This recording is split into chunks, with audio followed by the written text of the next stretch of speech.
வணக்கம் நண்பர்களே. இன்றைக்கி நாம் இந்த வீடியோவில் என்ன பார்க்க போகிறோம் அப்படின்னு பார்த்தீங்கன்னா, ஒரு டியூப்லைட் கனெக்ஷன். ஒரு டியூப்லைட்டுக்கு என்னெல்லாம் தேவை, அதை எப்படி வயரிங் பண்ணணும் அப்படிங்கிறத பற்றி இந்த வீடியோவில் பார்க்கலாம். வாங்க வீடியோக்குள்ளே போகலாம். எலக்ட்ரானிக் சோக் பயன்படுத்தி யூஸ் பண்ணிகிட்ருக்குறோம். இல்லை பழைய காலத்து டியூப்லைட்லாம் பார்த்திங்க அப்படின்னா, அதுக்கு ஒரு காயில் சோக்கர் ஒன்று இருக்கும், பேலஸ்ட்னு சொல்லுவோம். அதுக்கப்புறம் அதில் ஒரு ஸ்டார்டர் ஒன்று இருக்கும். இந்த மூணு முக்கியமான ஒரு பார்ட்ஸ் டியூப்லைட்டில். இன்றைக்கி இருக்கக்கூடிய காலகட்டங்களில் எல்இடி டியூப்லைட்ஸ் அவைலபிளாக இருக்குது. அந்த எல்இடி டியூப்லைட்ஸ் பார்த்திங்கன்னா, இந்த மாதிரி பொருட்கள்லாம், அந்த சோக்கு, இந்த ஸ்டார்டர்லாம் அதுக்கு தேவைப்படாது.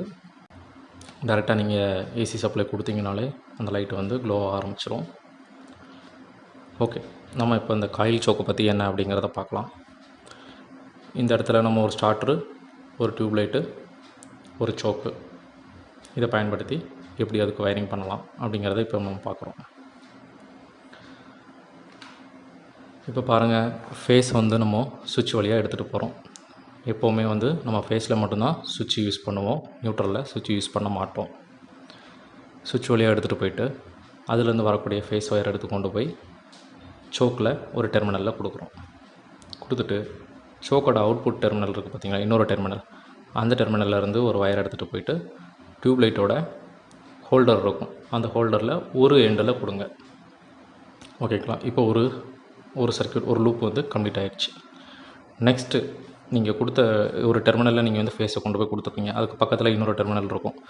அந்த டெர்மினல்லேருந்து ஒரு ஒயர் எடுத்துகிட்டு போயிட்டு ஸ்டார்டரோட ஒரு பின்னில் கொடுங்க, கனெக்ட் பண்ணணும். அந்த ஸ்டார்டரு இன்னொரு பின் இருக்குது பார்த்திங்களா, அந்த பின்லேருந்து இன்னொரு ஒயர் எடுத்துகிட்டு போயிட்டு டியூப்லைட்டோட அடுத்த எண்டில் இருக்கக்கூடிய ஒரு ஹோல்டர் பின்னில் நீங்கள் அதை கனெக்ட் பண்ணணும். இன்னொரு ஹோல்டர் பின் எம்டியாக இருக்கும், அந்த பின்னிலேருந்து ஒரு ஒயர் எடுத்துகிட்டு அதுதான் நம்மளுக்கு நியூட்ரல். ஓகேங்களா? இது நம்ம காயில் சோக்குக்கு மட்டும்தான் இந்த மாதிரி மெத்தடு. இப்போ பாருங்கள், ஒரு ஃபேஸு ஒரு நியூட்ரல் இதில் இந்த சர்க்யூட்டில் கம்ப்ளீட் ஆகிடுச்சு. இந்த ரெண்டு ஃபேஸ் நியூட்ரல் எடுத்துகிட்டு போயிட்டு ஒரு ப்ளக்கில் கனெக்ட் பண்ணிங்க அப்படின்னா உங்களுக்கு இந்த டியூப்லைட்டு க்ளோ ஆக ஆரம்பிச்சிடும்.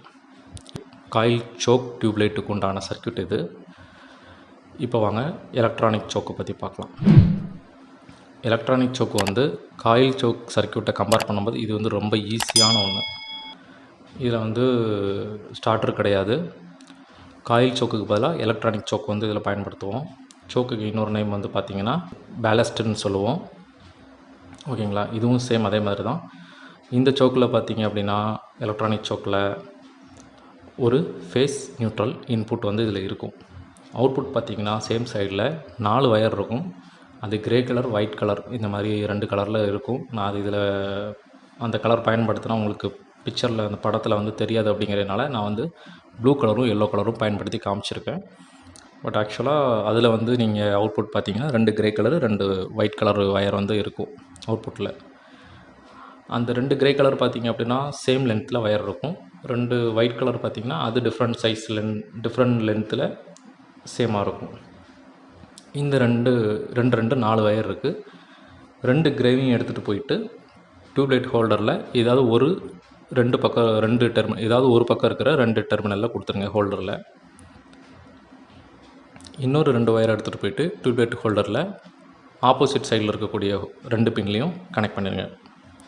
இப்போது 2 சைடு இருக்கக்கூடிய ஹோல்டர்லேயுமே 4 பின்னுக்குமே 4 ஒயர் கனெக்ட் பண்ணிட்டோம். இப்போ இந்த சோக்குக்கு இன்புட் சப்ளையும் கொடுத்துடலாம், ஒரு சுவிட்ச் வழியாக த்ரூ பண்ணி கொடுத்துருவோம். இப்போ இந்த ஃபேஸ் நியூட்ரலில் எடுத்துகிட்டு போயிட்டு ஒரு சாக்கெட்டில் கனெக்ட் பண்ணிங்க அப்படின்னா இந்த எலக்ட்ரானிக் டியூப்லைட் க்ளோ ஆக ஆரம்பிச்சிடும். இதுதான் எலக்ட்ரானிக் டியூப்லைட்டுக்குள்ளே சர்க்யூட்டு. இப்போ வரக்கூடிய டெக்னாலஜி லைட்ஸ் பார்த்திங்கன்னா ஃபுல்லாக எல்இடி பயன்படுத்திகிட்டு இருக்கோம். இந்த எல்இடி ரொம்பவுமே ஒரு பவர் சேவர், எனர்ஜி சேவிங் சொல்லலாம். இந்த எல்இடி லைட்டுக்கு பார்த்திங்கன்னா இந்த சோக்கோ ஸ்டார்டரோ எதுவுமே பயன்படுத்த தேவையில்ல. ஜஸ்ட்டு நீங்கள் அதை ஃபேஸ் நியூட்ரல் கனெக்ட் பண்ணிங்கன்னா போதும், அந்த எல்இடி க்ளோ ஆக ஆரம்பிச்சிடும். லோ வோல்டேஜில் கூட நல்ல ஒரு பிரைட்னஸ் கிடைக்கும். காயில் சோக் டியூப்லைட் பார்த்திங்க அப்படின்னா லோ வோல்டேஜ் டைமில் க்ளோ ஆகாது.